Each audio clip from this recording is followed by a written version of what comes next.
Hello and welcome to Coffee with Carey. Thanks for stopping by today to see what's on the agenda. It is exactly as titled, and that would be How to Be a Great Date, or something like that. 7 tips, I think. 7 tips for how to be a great date. Pretty simple when you break it down. I thought, hey, let's just break it down. Some of the main points you'd want to keep in mind for how to prepare, show up, stay engaged, end the date. Let's take you all the way through the date process and knock off 7 key points to keep in mind as you're out there dating. If you're new here, I'm Carey. I'm a matchmaker, a dating coach, and I have this channel here. We talk about dating and relating.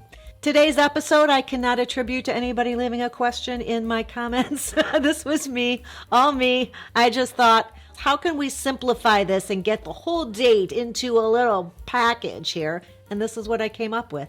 So I hope you'll stick around because that's what's on the agenda. Number 1 is to prepare who, what, where, and where.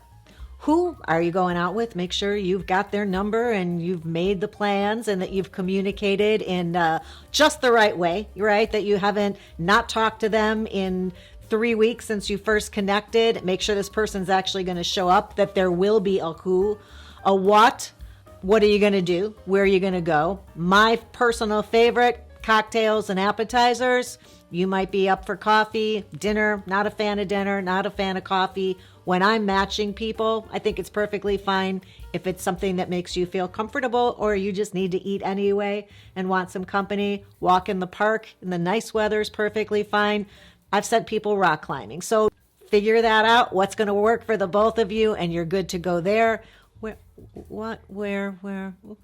Oh, where? What are you going to wear, right? That's the other where, not where you're going, but where are you going to wear when you're there?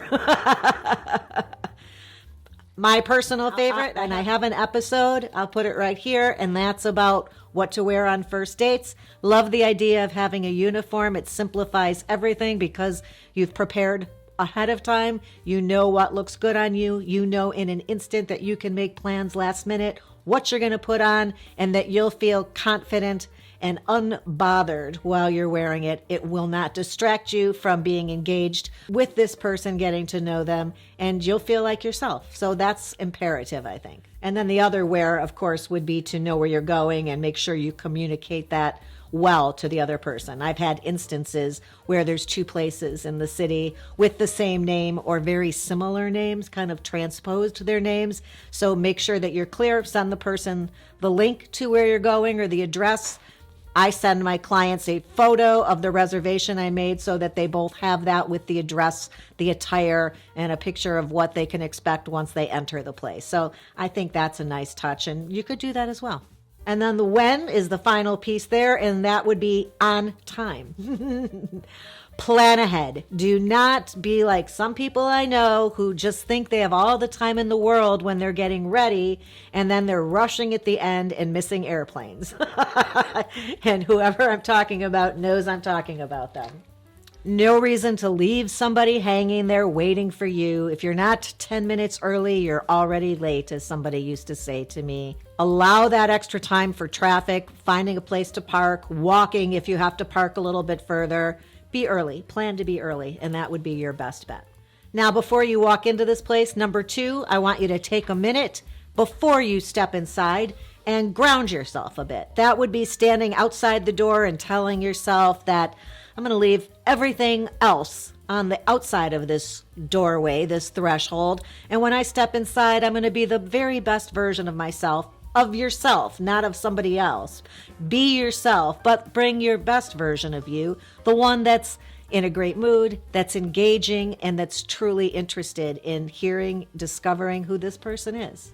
Number 3 would be to during that conversation to skip the dull stuff, right? Skip over the where did you grow up, where'd you go to school, how many brothers and sisters, and instead focus on a lot of the things we've talked about over the years about how to have a great first date conversation. There's lots of episodes on first date, what to talk about. There's even a playlist of conversation starters with some questions that you could playfully bring with you to the date. But I think you'll be fine if you just remember you're not there to interview this person. You're there to share a good time, some stories, some laughs. I'd rather you tell them something funny that happened to you last week or 6 months ago on if there's a story that sticks out in your mind as being entertaining and you've told it a couple times and it's gotten a good response. I'd rather you bring out that story, segue into it somehow. We've got episodes on how to segue too. It's right here. But anything you can do to keep this other person from feeling in any way after the date that it felt a little bit like a business meeting or an interview would be fantastic. Number 4, tangents are welcome. Just know the limit there, but stories are even better, and you should have a bunch of them in your pocket so that you can pull them out at any time. Launch into one of your entertaining stories that all your friends think is either very funny or they think, oh my gosh, this is the 5th time I've heard you tell this story. One of those will do perfectly. Number 5, look for laughs and accentuate the vibe of lightheartedness. This is not work. This is not about nerves. You're just out to have a nice evening with somebody you're just getting to know. No reason to be nervous.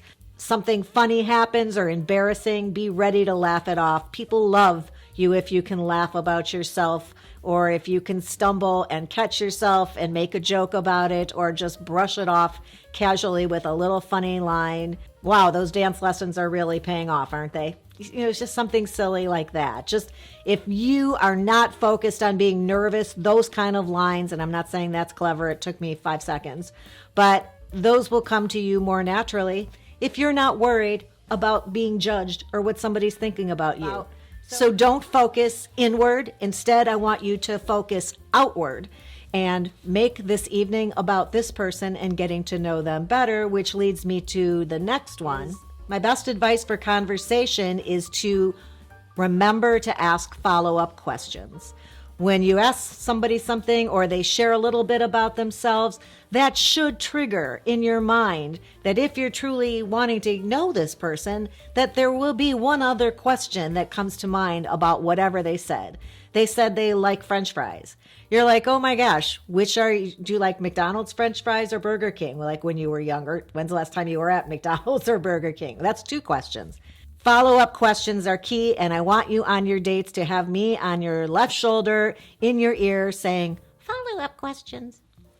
Next up, mind your manners. Everybody gives good feedback and will mention if someone was a gentleman or had impeccable manners, their napkins in their lap, men being chivalrous, helping women with their chair, women saying please, thank you, and being very kind to the wait staff. Everybody notices how polite you're being to the people who work at this restaurant. So if you think that people who work in restaurants are subhuman and can be treated poorly, that's not going to bode well for a second date. I can promise you that, because it's one of the things that people comment on very, very often in my feedback.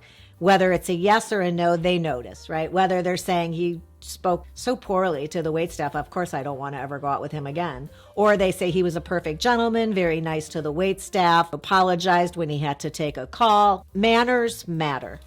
Also, if you saw last week's episode, no chewing with your mouth open or making mouth noises. That's on the list of the 9 most annoying things people do on a date, and I'll link to that episode right here. 9 things, we're talking about things you should do. Here's a list of 9 things to not do, because they're the most annoying. Along the same lines as manners, but a little bit specific, don't interrupt this person or follow up with me too stories. Nobody likes somebody who's one-upping them. Oh, really? Me too. And then your story is just a little bit more fantastic in some way. So that does not create a bond with another person. And nobody really thinks, oh, that was worth you interrupting me to share your story and not hear mine. So next up, be as open and honest as you feel comfortable being. Some people are an open book and will share anything, sometimes oversharing, which is also not ideal. Some people are a little bit more reserved, which is fine. Whatever's comfortable to you, but make sure that you leave some room to allow this person to get to know you, not just the basics, your opinions on things, your thoughts, but let them see the things you enjoy and a little bit about how you live your life and how your mind works. I think that's really important. And the honesty comes in is because if this continues in a positive manner, this person's going to learn who you are anyway. Why set yourself up for failure by not being honest about who you are, what you like, your family, all these things that come up in conversation. Whatever you talk about, be honest, be sincere, and vulnerability is your friend when you're dating to some degree. You don't want to be crying, oversharing about, the traumas or the worst breakup or the fight you had with your sibling. Know where to draw that line, what's appropriate for a first date. If you don't know, watch more episodes. Make sure, if you're a gentleman, that you walk the lady to her car or wherever she's being picked up for a ride. Make sure she's not walking alone in the dark.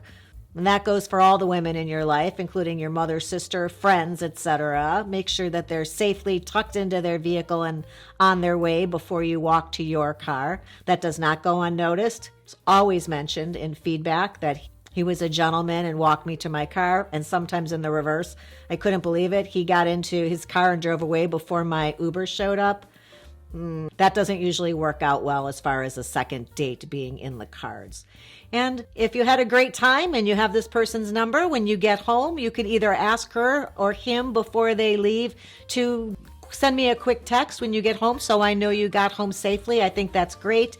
If you enjoyed this person's company and you felt there was a nice vibe and you want to see them again, you can say that. People love to not be left hanging. If you had a good time, say, I really enjoyed your company. I hope we can do this again sometime.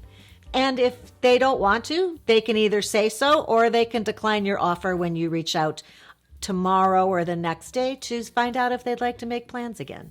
Don't wait too long, though. Don't wait a week to reach out to this person and expect they're going to be excited to hear from you, especially if they didn't speak to you at all in the interim and had no idea whether or not you wanted to see them again. Getting some momentum going early on, I think, is really helpful in getting a relationship up and on its feet. And there we go. We made it all the way through the date. And we ended up here, and we're like ready for a second date now. I could do this for a second date. I think you're good. I think you get the hang of it now. If you did, please give the episode up, like my mother's saying right there. Give it a thumbs up. Thanks, Mom. I also hope that you'll subscribe to the channel and hit that ring bell. The ring bell lets you know every time a new episode goes live. And I wanted to tell you that I appreciate you stopping by today. I'll look forward to the next time we hang out. And until then, have a good one.